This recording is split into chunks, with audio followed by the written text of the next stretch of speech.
നമസ്കാരം, ഞാൻ ബൈജു നായർ. നമ്മുടെ ചാനലിലേക്ക് സ്വാഗതം. നമ്മൾ കഴിഞ്ഞ ദിവസം സ്കോഡ സ്ലാവിയ ബുക്ക് ചെയ്യാനായിട്ട് 14 ലക്ഷം രൂപ കൊടുക്കുകയും ഡീലർഷിപ്പ് പൂട്ടിപ്പോയതിനെ തുടർന്ന് ആ തുക നഷ്ടമാവുകയും ചെയ്ത ദീപികയുടെ കഥ കേട്ടിരുന്നു. അത് അത്യാവശ്യം വൈറലാകാൻ കാരണം അത് ആർക്കും സംഭവിക്കാം എന്നുള്ളതുകൊണ്ട് തന്നെയാണ്. ദീപികയ്ക്ക് ഇപ്പോൾ സ്കോഡയിൽ നിന്ന് വിളികളൊക്കെ വരുന്നുണ്ട്. ഒരു പക്ഷേ അത് പരിഹരിക്കപ്പെട്ടേക്കാം. ഞാൻ അങ്ങനെ ആ ഒരു വീഡിയോ പോസ്റ്റ് ചെയ്ത് 2 ദിവസം കഴിഞ്ഞിട്ട് ഒരു സൂപ്പർ മാർക്കറ്റ് നിൽക്കുമ്പോൾ ഒരാൾ എന്നെ വന്ന് പരിചയപ്പെട്ടു. ആൽബർട്ട് എന്നാണ് അദ്ദേഹത്തിൻ്റെ പേര്. അദ്ദേഹം അപ്പോൾ ആ വീഡിയോ കണ്ടിട്ട് ഇങ്ങനെ വരുന്ന വഴിയാണ് എന്നെ കണ്ടത്. അപ്പോൾ ആ കക്ഷി ഞെട്ടിപ്പോയി എന്നെ കണ്ടപ്പോൾ. കാരണം വെച്ചാൽ അരമണിക്കൂർ മുമ്പ് വീഡിയോ കണ്ട് അതുമായി ബന്ധപ്പെട്ടൊരു കാര്യം അദ്ദേഹത്തിൻ്റെ കസിനോട് ചർച്ച ചെയ്തിട്ട് വരുമ്പോഴാണ് എന്നെ കണ്ടത്. അപ്പോൾ എന്നോട് പറഞ്ഞു, എൻ്റെ ഒരു കസിൻ ജോ എന്ന ഒരു കസിനുണ്ട്. കസിൻ്റെ 25 ലക്ഷം രൂപ നഷ്ടപ്പെട്ടിരിക്കുകയാണ്. ഡുക്കാട്ടിയുടെ ബൈക്ക് ബുക്ക് ചെയ്തിട്ട് ആ ഡീലർഷിപ്പ് പൂട്ടിപ്പോയി. അപ്പോൾ നിങ്ങൾ പലരും ഇത് കേട്ടിട്ടുണ്ടാവും ഈ കഥ. പക്ഷേ ഞാൻ എന്തുകൊണ്ടോ അത് സോഷ്യൽ മീഡിയ ഞാൻ ശ്രദ്ധിച്ചിട്ടില്ല. അപ്പോൾ ആരാണ് കസിൻ ചോദിച്ചപ്പോൾ പറഞ്ഞു ജോ അഗസ്റ്റിൻ എന്നാണ് കസിൻ്റെ പേര്. അപ്പോൾ തന്നെ ഞാൻ നമ്പർ വാങ്ങിച്ചു, ജോയോട് സംസാരിച്ചു. ആ ജോയാണ് ഈ നിൽക്കുന്ന ജോ. നമസ്കാരം ജോ. 25 ലക്ഷം രൂപ ഒരു ബൈക്ക് വാങ്ങിക്കാൻ കൊടുത്തിട്ട് ആ ഡീലർഷിപ്പ് പൂട്ടിപ്പോയതിനെ തുടർന്ന് ഇപ്പോൾ കേസും കാര്യങ്ങളുമായിട്ട് നടക്കുകയാണ്. ദീപികയ്ക്ക് 14 ലക്ഷമാണ് നഷ്ടപ്പെട്ടതെങ്കിൽ ഇത് ഒരു പടി കൂടെ കിടന്ന് 25 ലക്ഷം രൂപ നഷ്ടപ്പെട്ടു. ജോയുടെ കാര്യത്തിൽ ജോ IIT ഗ്രാജുവേറ്റ് ആണ്. ഇപ്പോൾ ഏത് കമ്പനിയിലാണ് ജോ? ഇപ്പോൾ IBM ചിപ്പ് ഡിസൈനിങ് ആണ്. എനിക്കറിയാത്ത മേഖല കേട്ടോ. അപ്പോൾ ഈ കമ്പ്യൂട്ടറിൻ്റെ അകത്തേക്കുള്ള ചിപ്പിൻ്റെ ഡിസൈനിങ് അല്ലേ? അതങ്ങനെ വലിയ ഡിസൈൻ ചെയ്യേണ്ട കാര്യമൊക്കെയാണോ? മൊത്തം 4 വർഷത്തെ പ്രോസസ്സാണ്. അല്ലേ? 4 വർഷത്തെ ഒരു ചിപ്പ് ഉണ്ടാക്കിയെടുക്കുക എന്ന് പറയുന്നത്. അത് ശരി. അപ്പോൾ എവിടെയായിരുന്നു വർക്ക് ചെയ്യുന്നത് ഈ സംഭവം നടക്കുന്ന സമയത്ത്? ഞാൻ ഇന്റലിലായിരുന്ന സമയത്ത് വർക്ക് ചെയ്തിട്ടുണ്ട്, ബാംഗ്ലൂർ. ഓക്കെ. അപ്പോൾ നമുക്ക് ഈ സംഭവം 25 ലക്ഷം രൂപ നഷ്ടമായ സംഭവം എന്താണ് എന്ന് ചോദിച്ചൊരു ക്രോണോളജിക്കൽ ഓർഡറിൽ തന്നെ ചോദിച്ച് മനസ്സിലാക്കാം. ജോ ഏത് ബൈക്കാണ് ബുക്ക് ചെയ്തത്? ഞാൻ ബുക്ക് ചെയ്ത് പനികാല V4S എന്നുള്ള ഡുക്കാട്ടിയുടെ ബൈക്കാണ്. ബേസിക്കലി ഒരു സ്പോർട്സ് ബൈക്കാണ്, ട്രാക്കിൽ ഓടിക്കാൻ വേണ്ടിയിട്ടുള്ള. അപ്പോൾ ഞാൻ ആക്ച്വലി പണ്ട് പോലെ ഒരു ഡുക്കാട്ടി ഫാൻ ആയിരുന്നു. 2019 ഞാൻ ആദ്യമായിട്ട് ഡുക്കാട്ടി ഓൺ ചെയ്യുന്നുണ്ട്. ഒരു 959 എന്ന് പറഞ്ഞാൽ ഇപ്പം ഇതിൻ്റെ ലോവർ വേർഷൻ ഓഫ് മോഡൽ ഞാൻ എടുത്തിരുന്നു.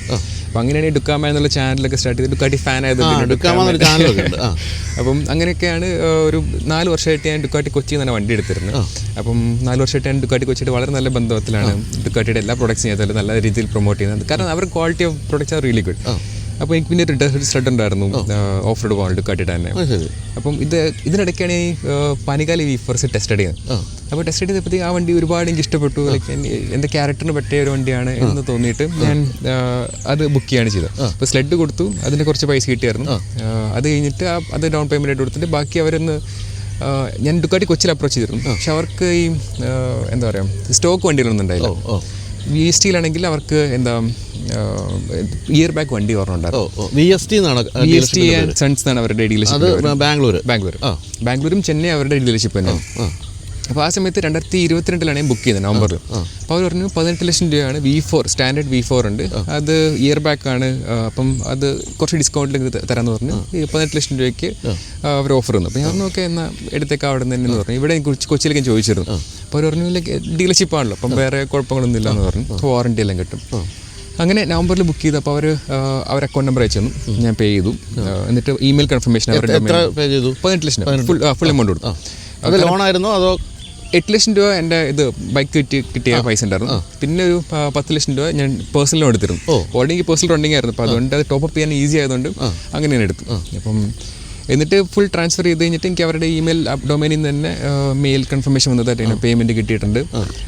ഇത്ര ദിവസത്തിനുള്ളിൽ അല്ലെങ്കിൽ രജിസ്ട്രേഷൻ കംപ്ലീറ്റ് ആയില്ലെങ്കിൽ പൈസ വേണമെങ്കിൽ തിരിച്ചു തരാം. ഫുൾ മറ്റേ കിട്ടിയെന്നുള്ള എല്ലാം അയച്ചു. ഡീലർഷിപ്പിൽ നിന്നാണോ കമ്പനിയിൽ നിന്നാണോ? ഡീലർഷിപ്പിൽ.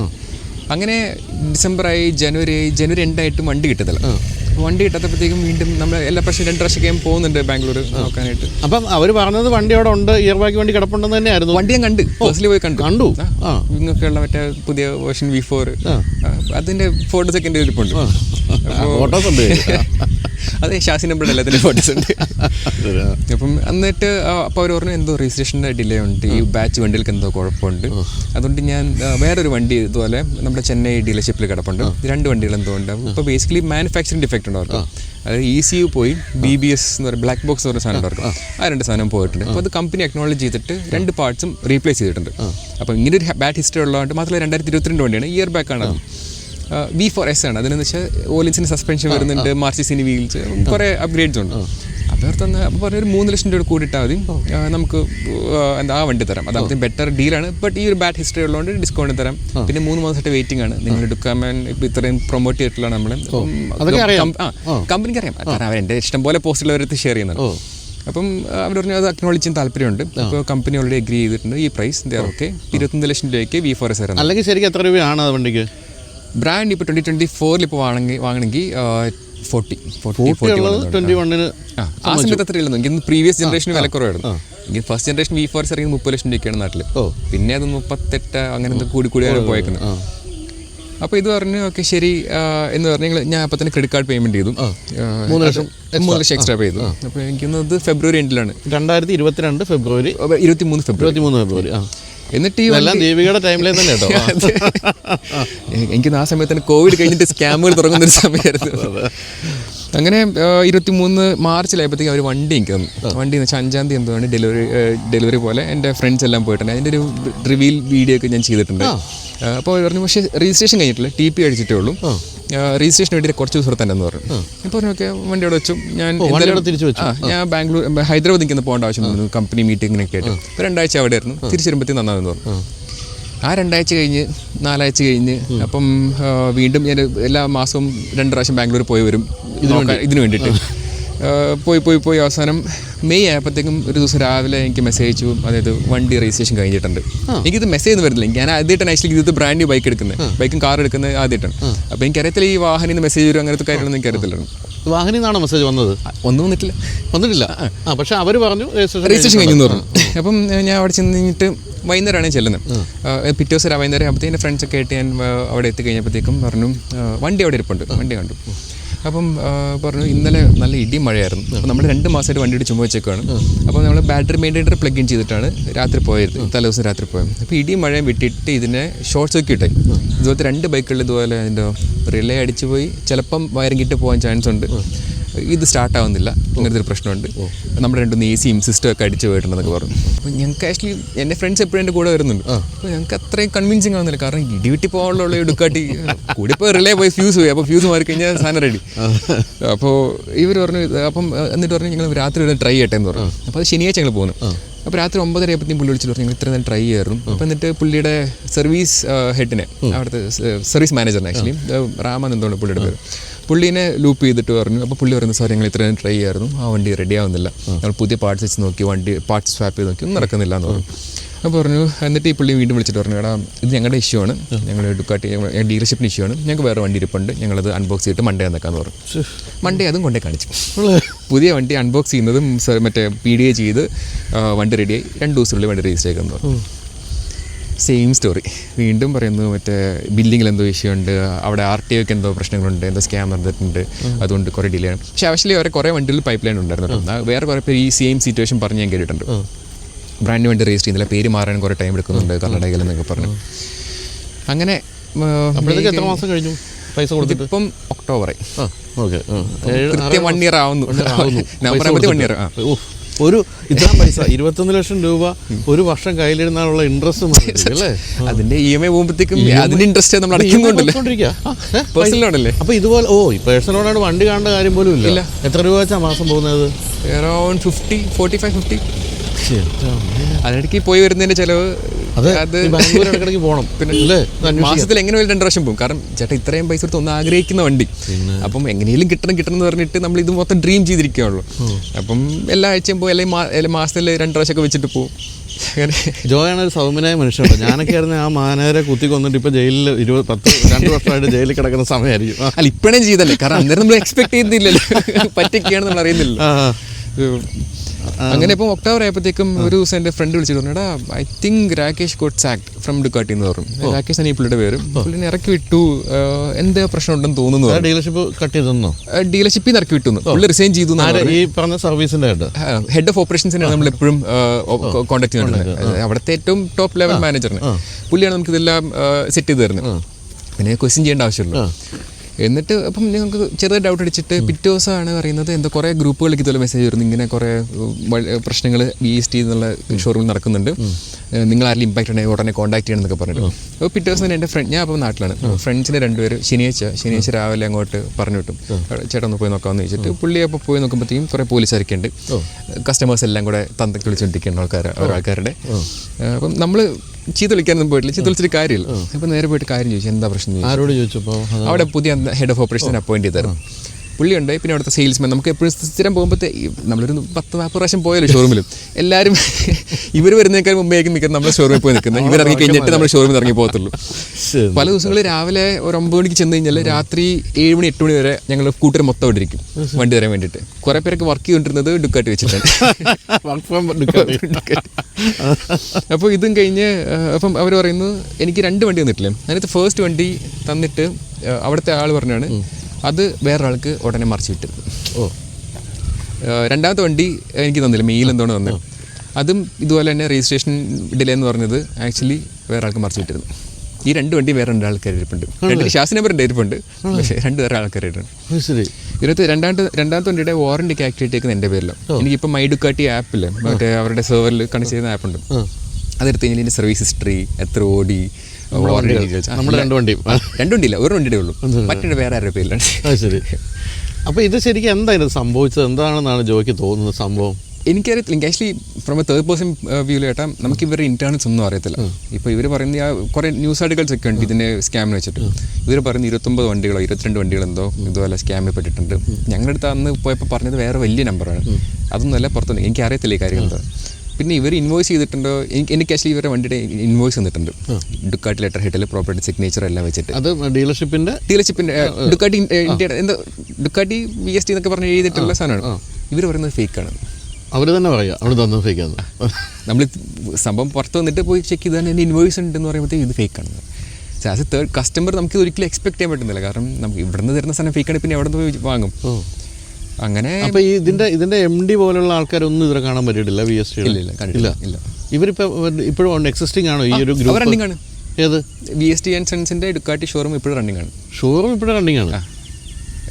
ചെന്നൈയിലും അതെ, ബാംഗ്ലൂരും അതെ. അപ്പോൾ ഈ പൈസ ട്രാൻസ്ഫർ കൊടുത്ത് അവരുടെ അക്കൗണ്ടിലേക്കല്ലേ? അല്ല, അന്നില്ല എന്നാണ് അവർ പറയുന്നത്. 3 ലക്ഷം രൂപ കിട്ടിയിട്ടുണ്ട്, 18 ലക്ഷം രൂപ കിട്ടിയിട്ടില്ല. അപ്പോൾ അത് 2 അക്കൗണ്ടിലേക്കാണ് വിട്ടത്? ആദ്യത്തെ അപ്പോൾ വ്യക്തികളുടെ പേരിലായിരുന്നോ? വ്യക്തികളുടെ പേരിൽ. അതിൻ്റെ ഇപ്പോൾ തിരിച്ചു നിൽക്കണം ഓഫീസ് ഫെസിലിറ്റി സപ്ലൈസ് എന്നാണ് അവരുടെ അക്കൗണ്ട് നെയിം. പിന്നെയാണ് അറിയുന്നത് ഇപ്പം നമുക്കിപ്പം കമ്പനി അക്കൗണ്ട്സ് ആണെങ്കിൽ ഇപ്പം VST എടുക്കാട്ടിയാണെങ്കിൽ VST ആൻഡ് സൺസിൻ്റെ ഒരു പേര് വേണം. അത് വെച്ചിട്ടാണ് കമ്പനി അക്കൗണ്ട് സ്റ്റാർട്ട് ചെയ്യുന്നത്. ഞാൻ വണ്ടി ബുക്ക് ചെയ്തതുകൊണ്ട് എനിക്ക് അറിയത്തില്ലായിരുന്നു ഇങ്ങനത്തെ സാധനങ്ങളൊക്കെ ഉണ്ടെന്ന്.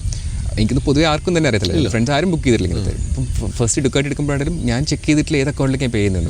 ഈ കൊച്ചിയിൽ നിന്ന് എടുക്കുമ്പോൾ അവർ എനിക്ക് ഇമെയിൽ കൺഫർമേഷൻ ഒന്നും പൈസ കിട്ടുന്നത് ഇമെയിൽ കൺഫർമേഷൻ വേറെ ഒന്നും ചിന്തിക്കേണ്ട ആവശ്യമില്ല. അപ്പോൾ രണ്ടാമത്തെ വേറെ അക്കൗണ്ട് എന്ന് വെച്ചാൽ VST എന്നുള്ള പേര് തന്നെയാണ് രണ്ടാമത്തെ പോയത്? രണ്ടാമത്തത് മറ്റേ ക്രെഡിറ്റ് കാർഡാണ്. അപ്പോൾ അവരുടെ മെഷീനിൽ കിട്ടുന്നത് ഈ മെഷീൻ മാറ്റി വെച്ചാൽ പോലും നമുക്ക് അറിയാൻ പറ്റത്തില്ല. പിന്നെ ഇവർ ഇൻവോയ്സ് ചെയ്തില്ലെന്ന് പറഞ്ഞു. നമുക്ക് പോയി വണ്ടി ബുക്ക് ചെയ്തിട്ട് ഇൻവോയ്സ് നമുക്ക് തന്നു, നമുക്കത് വിശ്വസിക്കാനേ പറ്റത്തുള്ളൂ. അത് ശരിയാണെന്ന് നമുക്ക് അവരുടെ സിസ്റ്റത്തിൽ പോയി നോക്കാൻ പറ്റത്തുള്ളൂ. അപ്പോൾ ഇവർ പറയുന്ന അവിടെ ഇരുന്ന ഹെഡ് ഓഫ് ഓപ്പറേഷൻസ് പറ്റിച്ചെന്നാണ്, അവരെ പറ്റിച്ചെന്നാണ്. ഇപ്പോൾ ഈ VST ആൻഡ് സൺസ് പറയുന്നത് അവർ ഓൾറെഡി ക്രിമിനൽ കേസ് രാകേഷ് എന്നുള്ള പുള്ളിക്കെതിരെ കൊടുത്തിട്ടുണ്ട്. അതുകൊണ്ട് അത് നടന്നുകൊണ്ടിരിക്കുകയാണെന്ന് പറഞ്ഞു. അപ്പോൾ അയാളെ ജയിലിൽ പോയി കാണാമെന്നുള്ളതിന് അത് വേറെ കാര്യമൊന്നുമില്ല. എന്തൊരു കഷ്ടം, 21 ലക്ഷം രൂപ പോയ മനുഷ്യനാണ്. മാസം ഇപ്പോഴും EMI അടയ്ക്കില്ലേ? അപ്പോൾ 5 ഇയർ EMI ആണ്. അപ്പം ഞാൻ മാക്സിമം എപ്പോഴൊക്കെ എന്തെങ്കിലും ബോണസ് ഒക്കെ വരുന്നുണ്ടെങ്കിൽ ഞാൻ അതിലേക്ക് കുറച്ചുകൂടി കൂടുതൽ അടച്ച് എങ്ങനെയാണ് തീർക്കാൻ വേണ്ടി നോക്കുന്നുണ്ട്. എന്ന് പറയുമ്പോൾ 45,000 രൂപ വെച്ച് ഇപ്പോൾ ഏകദേശം 1.5 വർഷം അടച്ചു. 2 വർഷം ആയി. 2 വർഷം ഇപ്പോൾ ഈ ഒക്ടോബർ നവംബർ ആകുമ്പോഴത്തേക്ക് 2 വർഷമായി. അപ്പോൾ അതിനൊരു 10 ലക്ഷം രൂപക്കുള്ള അത് പോയി എന്ന് പറയുമ്പോൾ എൻ്റെ അമ്മ 31 ലക്ഷം രൂപയൊക്കെ പോയിരിക്കുക. എന്തൊരു ദുരന്തം ആലോചിച്ച് നോക്കി. എന്നിട്ട് ഇപ്പോൾ എന്താണ് ഇതിൻ്റെ ഒരു അവസ്ഥ? നിങ്ങൾ കേസ് കൊടുത്തോ? ഞാൻ ഇപ്പം ഇമ്മീഡിയറ്റ്ലി ഇപ്പോൾ കഴിഞ്ഞ ഒക്ടോബറിൽ തന്നെ ഡുക്കാട്ടി എനിക്ക് മെയിൽ അയച്ചു. അപ്പോൾ അത് പറഞ്ഞു ഇതാണ് നിങ്ങളുടെ കംപ്ലയിൻറ്റ് നമ്പർ, ഇത് ഞങ്ങൾ എത്രയും പെട്ടെന്ന് അമിക്കബിളി സോൾവ് ചെയ്യാം, സമാധാനപരമായിട്ട് നമുക്ക് സോൾവ് ചെയ്യാം, നിങ്ങൾ കുറച്ച് ടൈം തരണം, നിങ്ങൾക്ക് പീരിയഡിക്കായിട്ട് അപ്ഡേറ്റ്സ് തന്നുകൊണ്ടിരിക്കും. പിന്നെ ജസ്റ്റ് ഇൻഫോം ഞങ്ങൾക്ക് ഇതായിട്ട് ബന്ധമൊന്നുമില്ല, ഇത് അവരുടെ ഇൻറ്റേർണൽ മാറ്ററാണ്, അവർ സോർട്ട് ഔട്ട് ചെയ്തിട്ട് നിങ്ങൾക്ക് ഗെറ്റ് ബാക്ക് എന്ന് പറഞ്ഞു. അതേ പിന്നെ ഒരു മെയിലും ഡുക്കാട്ടിൻ്റെ എനിക്ക് അയച്ചിട്ടില്ല. പിന്നെ അയക്കുന്നത് ഇതുപോലെ കോൺവെർസേഷൻ നടക്കുന്നുണ്ട് VST ആയിട്ട്, അവരും വല്ലപ്പോഴൊക്കെ റിപ്ലൈ അയക്കും, ഫോം വിളിച്ചെടുക്കത്തില്ല, അങ്ങനെ കുറേ പ്രശ്നങ്ങളായിരുന്നു. ഡുക്കാട്ടി ഇന്ത്യ ഫോം വിളിച്ചെടുക്കും, അവർ അപ്ഡേറ്റ്സ് തരുന്നുണ്ട്, പക്ഷേ ഇമെയിലൊന്നും തരത്തില്ല.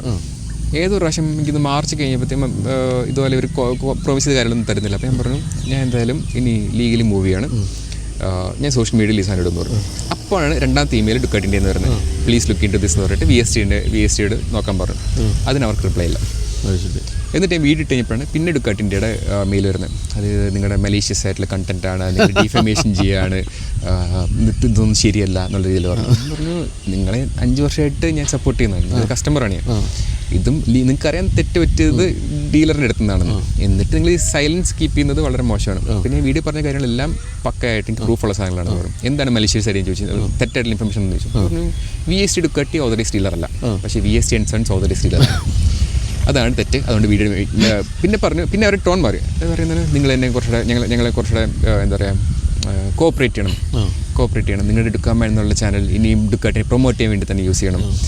പണ്ടത്തെ പോലെ ഞങ്ങൾ പ്രൊമോട്ട് ചെയ്യാൻ നമുക്കിത് VST ആയിട്ട് കോൺവെർസേഷൻ കോൺകോൾ വെക്കാം, ഒരുമിച്ച് ഇത് സോർട്ട് ഔട്ട് ചെയ്യാൻ നോക്കാം, ഒരു ഇമെയിൽ ത്രെഡ് സ്റ്റാർട്ട് ചെയ്യാൻ പറഞ്ഞു. Okay, since you are asking for corporation ഞാൻ വീഡിയോ ടേക്ക് ഡൗൺ ചെയ്യാമെന്ന് പറഞ്ഞിട്ട് ടേക്ക് ഡൗൺ ചെയ്തിട്ട് മെയിൽ അയച്ചു. എന്നിട്ട് ഫോളോ അപ്പ് ചെയ്യാൻ പറഞ്ഞു. No response. വീണ്ടും വീഡിയോ ഇട്ടോ എന്നിട്ട് ഇല്ല, അത് പ്രൈവറ്റ് ആക്കി തന്നെ വെച്ചിട്ടില്ലേ. അങ്ങനൊന്നും ചെയ്യരുത്. കാരണം ഇത് 31 ലക്ഷം രൂപ ഒരാൾ അതിനെപ്പറ്റി വീഡിയോ ഇട്ടപ്പോൾ അത് മലീഷ്യസ് കണ്ടന്റ് ആണെന്നൊക്കെ പറയാമെന്ന് വെച്ചാൽ നിങ്ങളൊക്കെ എന്ത് പാവങ്ങളാണെന്ന് തന്നെ സത്യം പറയാം. സീരിയസ്ലി ഡുക്കാട്ടി എന്നൊക്കെ പറയുന്നത് എന്ത് തോന്നിയാസമാണ് കാണിച്ചുകൊണ്ടിരിക്കുന്നത്. 30 ലക്ഷം രൂപ ഒരു മനുഷ്യൻ്റെ കൂടെ നിൽക്കേണ്ടതിന് പകരം ഈ പറഞ്ഞ പോലെ പിന്നെ നിങ്ങൾ ഇട്ട കണ്ടന്റ് മോശമാണെന്നും പറഞ്ഞുകൊണ്ട് ഭീഷണിപ്പെടുത്തുകയാണ് വേണ്ടത്. എന്തായാലും ബൈജുവന്നാരുടെ വീഡിയോ ചാനൽ ഇത് കിടക്കും. അതിനകത്ത് എന്ത് കണ്ടന്റ് എന്ത് പ്രശ്നം ഉണ്ടാക്കിയാൽ അതോടെ തന്നെ കിടക്കും. എൻ്റെ അടുത്ത് സ്കോഡാന്ന് ചോദിച്ചു വീഡിയോ ഡിലീറ്റ് ചെയ്യുമ്പോൾ അത് പറ്റില്ല. കാരണം വെച്ചാൽ ഇത് നടന്ന സംഭവമാണെന്ന് എല്ലാവർക്കും അറിയാവുന്ന കാര്യം, ജനങ്ങളെ ബാധിക്കുന്നൊരു കാര്യമാകുമ്പോൾ നമ്മളത് തീർച്ചയായിട്ടും ആ വീഡിയോയും ഈ വീഡിയോയും നമ്മുടെ ചാനലിൽ തന്നെ എല്ലാ കാലത്തും കിടക്കും. അപ്പോൾ എന്നിട്ട് ആരാ പിന്നെ ഇത് കേസൊക്കെ മുന്നോട്ട് കൊണ്ടുപോകുന്നത്? എൻ്റെ ഫാദർ ലോയറാണ്. അപ്പം അപ്പൻ ഓൾറെഡി കേസ് ഫയൽ ചെയ്തിട്ടുണ്ട്. ഇപ്പോൾ November 1 തീയതി ഫസ്റ്റ് ഹിയറിംഗ്. അപ്പം രണ്ടുപേരും അപ്പിയർ ചെയ്തു. രണ്ടുപേരും അപ്പിയർ ചെയ്തിട്ട് പറഞ്ഞു ഡുക്കാട്ടി പറയുന്നത് എന്തോ കേസ് നടന്നുകൊണ്ടിരിക്കുകയാണ്, അതുകൊണ്ട് ഇത് ഇവിടെ വാലിഡ് അല്ലെന്ന്, കേസ് മാറ്റണം എന്നുള്ള രീതിയിൽ എന്തോന്ന് പറഞ്ഞേക്കുന്നത്. ആക്ച്വലി വലിയ ഫയലായിട്ട് ഞാൻ വായിച്ചില്ല. അപ്പം പറഞ്ഞൊരു ഇത് ഡുക്കാട്ടി VST പറഞ്ഞേക്കുന്നത് ഇതാണ് ഞങ്ങളുടെ ബുക്കിംഗ് ലീഫ്, നിങ്ങളുടെ ബുക്കിംഗ് ഇരുന്നിട്ടില്ല, അതുകൊണ്ട് ബുക്കിംഗ് തന്നിട്ടില്ല പറഞ്ഞു. എന്തൊരു കഷ്ടം നോക്കി. നമ്മളിപ്പോൾ ഒരു വണ്ടി ബുക്ക് ചെയ്യാൻ ചെല്ലുന്നു, നമ്മൾ പൈസ കൊടുക്കുമ്പോൾ അവിടുന്ന് റെസീറ്റ് തരുന്നു, നമ്മളത് എടുത്തുകൊണ്ട് വീട്ടിലോട്ട് പോരുന്നു. ഇത് നമ്മുടെ ഈ പറഞ്ഞ സെയിൽസ് എക്സിക്യൂട്ടീവ് പ്രിൻ്റ് ചെയ്ത് വെച്ചിരിക്കുന്ന റെസീറ്റാണോ അതോ അവിടുത്തെ മാനേജർ പ്രിൻ്റ് ചെയ്ത് വെച്ചിരിക്കുന്നത് നമുക്കിതൊന്നും അറിയില്ല.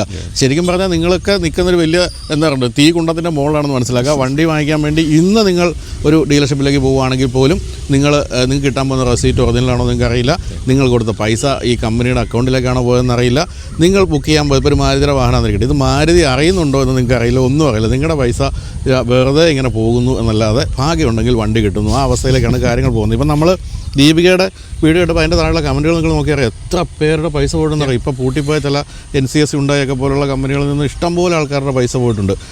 വളരെ മോശമായ അവസ്ഥയിലേക്കാണ് പോകുന്നത് ലോകത്തിൽ. അതുപോലെ തന്നെ മറ്റൊരു കമൻറ്റ്, അതും ഇപ്പോൾ ജോ നോക്കിയാൽ കാണാം, ഇത് ഇന്ത്യയിൽ മാത്രമേ സംഭവിക്കുകയുള്ളൂ എന്ന് ഇന്ത്യക്ക് വെളിയിൽ ജീവിക്കുന്ന ആൾക്കാരെല്ലാം കമൻറ്റ് ഇട്ടിട്ടുണ്ട്. സത്യം. ലോകത്തോടെ ഈ ഡുക്കാട്ടി അവരുടെ രാജ്യത്ത് പോയി ഈ പണി കാണിച്ചാൽ അവിടെ കാണുക കമ്പനി അപ്പോൾ പൂട്ടിപ്പോകും. അപ്പോൾ അതെ, അപ്പോൾ എന്തൊരു തോന്നിയാസമാണ് ഇന്ത്യയിൽ ഈ കമ്പനികൾ കാണിച്ചുകൊണ്ടിരിക്കുക എന്നുള്ളത് നിങ്ങളൊന്ന് മനസ്സിലാക്കുക. അപ്പോൾ എന്താണ് ഫാദർ അഡ്വക്കേറ്റ് ആയതുകൊണ്ട് വക്കീൽ ഫീസ് കൊടുക്കണ്ട, അങ്ങനെ ഒറ്റ ലാഭമാണ് ജോയുടെ കാര്യത്തിൽ സംഭവിച്ചത്. അപ്പോൾ ഫാദറിൻ്റെ ഒരു കണക്കൂട്ടൽ എന്താണ് ഇതിലെന്ത് സംഭവിക്കുമെന്നായിരിക്കും? ഇതിലിപ്പോൾ എന്തായാലും അവർ സ്ട്രോങ് ഡിഫൻസ് വന്നിട്ടുണ്ട്. ഇനിയിപ്പോൾ എന്തായാലും ടൈം ലൈൻ വെച്ചിട്ട് എന്തായാലും ടൈം എടുക്കുക വരും. ഇനി എനിക്കൊന്ന് എവിഡൻസ് സ്റ്റേജിലേക്ക് പോകും. അപ്പോൾ നമുക്ക് കുറേ എല്ലാ പ്രൂഫുകളുണ്ട്. ഇപ്പോൾ വണ്ടികളുടെ ഡോക്യുമെൻറ്റ്സ് എല്ലാം നമ്മുടെ തന്നെ ഇരിപ്പുണ്ട്. ഇവർ പിന്നെ ഇപ്പോൾ മെയിൽ അയക്കുന്നുണ്ട് ഡുക്കാട്ടിൻ്റെ എന്നൊക്കെ, നിങ്ങളുടെ വണ്ടിയുടെ സർവീസിൻ്റെ സമയമായി, വണ്ടി കൊണ്ട് മറ്റേ ആൾ ഉപയോഗിക്കുന്നുണ്ട്. അപ്പം ഇതൊക്കെ അപ്പം കുറേ അങ്ങനത്തെ പ്രൂഫുകളൊക്കെയാണ്. അത് വെച്ച് എന്തായാലും 2-3 വർഷം പിടിക്കുമായിരിക്കും. എൻ്റെ ഫസ്റ്റ് കേസാണ്, ലീഗൽ കേസ് എനിക്ക് ഞാനും ഹാൻഡിൽ ചെയ്തിട്ടാണ്. അപ്പോൾ എൻ്റെ ഫസ്റ്റ് കേസാണ്. വല്ലാത്ത അവസ്ഥ കേട്ടോ, നമുക്ക് വിശ്വസിക്കാൻ പറ്റാത്ത അവസ്ഥയാണ്. ജനറൽ അൺബിലീവബിൾ എന്ന് പറയുന്നത് ഇതാണ് ശരിക്കും പറഞ്ഞാലും. അത് തന്നെയല്ല, ഇപ്പോൾ ദീപികയുടെ കാര്യത്തിലേക്കാൾ ഒരു പടി കൂടെ കടന്ന് വണ്ടി കാണിക്കുക പോലും ചെയ്തു. 2 വണ്ടികൾ നിങ്ങളുടേതാണ് എന്ന് പറഞ്ഞ് കാണിക്ക വരച്ച സംഭവമാണ് ജോയുടെ കാര്യത്തിൽ സംഭവിച്ചിരിക്കുന്നത്. അപ്പോൾ ഈ ഡുക്കാട്ടിയുടെ നമ്മുടെ കൊച്ചി ഷോറൂം തീർച്ചയായിട്ടും നല്ല രീതിയിൽ നടന്നു പോകുന്ന 4 വർഷമായിട്ട് അവരുടെ നല്ല സപ്പോർട്ടാണ് എല്ലാ കാര്യത്തിലും. ഇപ്പം ഒരു പ്രീമിയം സർവീസ് പ്രീമിയം എടുക്കുമ്പോൾ നമ്മൾ എന്താ എക്സ്പെക്ട് ചെയ്യുന്നത്, പ്രീമിയം സർവീസ് വരും, നല്ല കെയർ വരുന്നല്ലോ. അത് ഡുക്കാട്ടി കൊച്ചി ഇതേ വരെ അടിപൊളിയായിട്ടും ചെയ്തേക്കും. അപ്പോൾ എൻ്റെ ഫ്രണ്ട്സ് എല്ലാം ബാംഗ്ലൂരിൽ നിന്ന് വണ്ടി ഓടിച്ച് കൊച്ചി വന്ന് സർവീസ് ചെയ്ത് തിരിച്ചു. അല്ല, അത് നല്ല ഗ്രൂപ്പാണ്, EVMന്റെ ഗ്രൂപ്പാണ്, നല്ല രീതിയിൽ. അവരെന്താ ഇതിനെപ്പറ്റി പറയുന്നത് കേട്ടപ്പോൾ? അവർ പക്ഷേ ഹാൻഡ്സ് ടൈഡാണ്. കാരണം അവർക്ക് ചോദിച്ചു കഴിഞ്ഞാലും മറ്റേ ഷോറൂമിൻ്റെ ഇൻഫർമേഷൻ ഇവർ കൊടുക്കുന്നുള്ളൂ. പക്ഷേ അവർ ഓഫ് കോഴ്സ് ഇപ്പോൾ ഹെഡ് ഓഫ് ഡുക്കാട്ടി ഇന്ത്യക്ക് വരുമ്പോഴത്തേക്കും എൻ്റെ കാര്യങ്ങൾ കുറേ അവർ ഇൻട്രൊഡ്യൂസ് സംസാരിച്ചായിരുന്നു. പക്ഷെ അടുത്തതെന്ന് പറയുന്നത് ഡീലറിൻ്റെ റെസ്പോൺസിബിലിറ്റിയാണ് നമുക്ക് അവർ പറയല്ലോ മറ്റേ ദീപികയുടെ സെയിം വീഡിയോ പറഞ്ഞു പ്രിൻസിപ്പൽ ടു പ്രിൻസിപ്പൽ സെയിൽസ് ഉണ്ട് നടത്തുന്നത്, അതുകൊണ്ട് നമുക്ക് റെസ്പോൺസിബിലിറ്റി ഒന്നുമില്ല, അവരുടെ ഇന്റേണൽ മാറ്ററാണെന്ന് പറയുന്നത്. പക്ഷേ വേറൊരു കാര്യം, നിങ്ങളിപ്പം എന്തെങ്കിലും കാര്യത്തിൽ നമ്മളൊരു പ്രശ്നം ഉണ്ടാക്കുക, കസ്റ്റമർ പ്രശ്നം ഉണ്ടാക്കുകയാണ്, അന്നേരം കമ്പനി വരും, ഇത് കമ്പനിയുടെ കാര്യമാണ് അല്ലാതെ ഡീലറല്ല എന്ന് പറഞ്ഞിട്ട് തിരിച്ചും വരും. അപ്പോൾ ചുരുക്കം പറഞ്ഞാൽ നമ്മൾ വളരെ കാര്യമായിട്ട് ആക്ട് ചെയ്യേണ്ട ഒരു സമയമാണിത്. എനിക്ക് ഇത് ഇത്രയും 2 കേസുകളും കേട്ട് കഴിഞ്ഞപ്പോൾ തോന്നിയൊരു കാര്യമുണ്ട്. ഇപ്പോൾ ഞാൻ പറയുകയാണ്, ഇന്ന് നിങ്ങളൊരു വാഹനം ബുക്ക് ചെയ്യാൻ പോവുകയാണെങ്കിൽ നിങ്ങൾ പറയേണ്ട ഒരു കാര്യം, മാരുതി, ഹുണ്ടായി, ഏത് വണ്ടി ആയിക്കോട്ടെ, അവിടെ ചെന്ന് റെസീറ്റ് തരുമ്പോൾ പറയാം എനിക്ക് നിങ്ങളുടെ റെസീറ്റ് വേണ്ട, ഡീലർഷിപ്പിൻ്റെ റെസീറ്റ് വേണ്ട, എനിക്ക് കമ്പനിയുടെ റെസീറ്റ് തരിക. കാരണം ഇപ്പോഴത്തെ അവസ്ഥ നമ്മൾ മനസ്സിലാക്കിയ കാര്യം എന്ന് വെച്ചാൽ നിങ്ങൾ ഡീലർഷിപ്പുമായിട്ട് ഇടപെടുന്ന ഒരു കാര്യങ്ങൾക്കും കമ്പനി യാതൊരു ഉത്തരവാദിത്വം എടുക്കുന്നില്ല. വാഹന നിർമ്മാണ കമ്പനി ഉത്തരവാദിത്വം എടുക്കുന്നില്ല. നിങ്ങളുടെ പൈസ നിങ്ങൾ ഡീലർഷിപ്പിന് കൊടുത്തു നമുക്കറിയില്ല എന്നുള്ള മട്ടാണ് കയമലർത്തുന്നത്. അതിന് പകരം എല്ലാ മലയാളികളും ഇന്ന് തൊട്ട് വാഹനം ബുക്ക് ചെയ്യുമ്പോൾ ഏത് വാഹന നിർമ്മാതാവിൻ്റെ വണ്ടിയാണോ നിങ്ങൾ എടുക്കാൻ പോകുന്നത് അവരുടെ റെസീറ്റ് തന്നേ പറ്റൂ എന്ന് ഇൻസിസ്റ്റ് ചെയ്യുക. അല്ലെങ്കിൽ ഇപ്പോൾ ഞാൻ പറയട്ടെ, ഇപ്പോൾ ഈ നമ്മുടെ വലിയ ടൗണിലൊക്കെ കുറേ സ്ഥലമൊക്കെ എടുത്തിട്ട് അവിടെ എന്താ പറയുക നിയോൺ ബൾബുകളും LED ബൾബുകളും ഒക്കെ ഇട്ട് വലിയ സെറ്റപ്പിലാണ് എല്ലാ ഡീലർഷിപ്പും. ഒരിക്കലും നമുക്ക് അറിയാൻ പറ്റില്ല അതിൻ്റെ പിന്നിലുള്ള കമ്പനി ബാങ്ക്രപ്റ്റ് ആയിക്കൊണ്ടിരിക്കുകയാണോ, കാരണം രാവിലെ ദോശ കഴിക്കാൻ പൈസ ഇല്ലാത്ത മുതലാളിയാണോ നമുക്കറിയില്ല. നമ്മുടെ പൈസ കൊണ്ടായിരിക്കും ഇവർ പിന്നെ ബാക്കി ഇവരുടെ കടങ്ങൾ തീർക്കാൻ പോകുന്നത്. അതുകൊണ്ട് തുറന്നു വച്ചിരിക്കുന്ന വലിയ ഷോറൂമുകളെ ഒന്നും വിശ്വസിക്കരുത്. നിങ്ങളുടെ പൈസ പോയാൽ ഒരു മനുഷ്യ ഉത്തരവാദിത്വം എടുക്കില്ല എന്നുള്ളതിൻ്റെ 2 ഉദാഹരണങ്ങൾ നമ്മളിപ്പോൾ കണ്ടു കഴിഞ്ഞു. അതുകൊണ്ട് ഏത് വണ്ടി ബുക്ക് ചെയ്യാൻ പോയാലും കമ്പനിയുടെ റെസീറ്റ് എന്നിട്ട് ഞാൻ പൈസ തരുന്നുള്ളൂ എന്ന് പറയാനുള്ള ചങ്കൂറ്റം മലയാളികൾ കാണിക്കാത്തടത്തോളം കാലം ഇത്തരത്തിലുള്ള ഡീലർഷിപ്പുകൾ നമ്മളെ പറ്റിച്ചുകൊണ്ടേ ഇരിക്കും. 31 ലക്ഷം രൂപ എന്നൊക്കെ പറഞ്ഞാൽ എനിക്ക് സത്യമായി വിശ്വസിക്കാൻ പറ്റുന്നില്ല കേട്ടോ, ഇത്രയും പൈസ പോയ ജോയാണ് ഈ നിൽക്കുന്നതെന്നുള്ളത്. തന്നെയല്ല ഇതിൻ്റെ ഒരു അവസാനം എന്തായിരിക്കും നടക്കുക, മറ്റേ ഇന്ത്യയിലെ ലീഗൽ സിസ്റ്റമൊക്കെ വെച്ച് നോക്കുമ്പോൾ ഇത് അവസാനിക്കുന്നത് ജോയുടെയും കൊച്ചിൻ്റെയൊക്കെ ഈ പ്രായത്തുമ്പോഴായിരിക്കും എന്നുള്ളതാണ് എനിക്ക് തോന്നുന്നൊരു കാര്യം. ദീപികയുടെ കാര്യത്തിൽ എനിക്ക് തോന്നുന്നത് എന്തെങ്കിലും നടക്കാൻ സാധ്യതയുണ്ട്, കാരണം സ്കോഡ അതുപോലെ ഒന്ന് ടേക്കപ്പ് ചെയ്തിട്ടുണ്ട്. അറിഞ്ഞുകൂടെ എന്താണ് സംഭവിക്കാൻ പോകുന്നത്. അതിൻ്റെ അകത്തുള്ളൊരു ഇഷ്യൂ എന്ന് വെച്ചാൽ അതിൽ 8 ലക്ഷം രൂപ ബാങ്കാണ് ട്രാൻസ്ഫർ ചെയ്ത് കൊടുത്തത്. അതുകൊണ്ടാണ് അവിടെ സ്റ്റേ വന്നത്.